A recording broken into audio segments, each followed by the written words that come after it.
நெறைய பேர் ரீசென்ட் டைம்ஸ்ல எனக்கு வாட்ஸ்அப் மெசேஜஸ் பண்றீங்க. அக்கா என்னோட வெட்டிங் கார்டன் வந்து ரொம்ப ட்ரையா இருக்கு. ஃபங்கஸ் ஆயிடுச்சு. நான் வந்து வெட்டிங் பிஸில அத கவனிக்கல. ஸோ அத வந்து பிரிசர்வேஷன் பண்ணலாமா?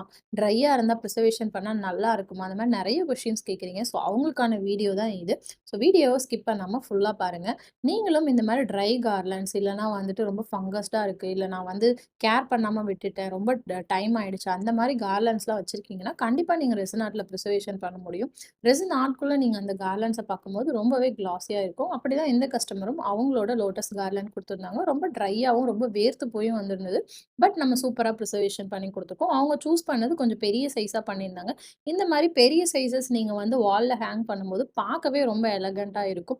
உங்களோட ஃப்ளவர்ஸையுமே வந்து வால் ஹேங்கிங்ல நீங்க பார்க்கும்போது ரொம்ப சூப்பரா, ரொம்ப கிளாஸியா இருக்கும். இந்த மாரி நீங்களும் பண்ணணும்னு நெனச்சீங்கன்னா, கண்டிப்பா எனக்கு டிஎம் பண்ணி இத பத்தி மோர் டீட்டெயில்ஸ் கேட்டுக்கோங்க. நம்ம பேஜ்ல ப்ரீ புக்கிங்கும் அவைலபிளா இருக்கு.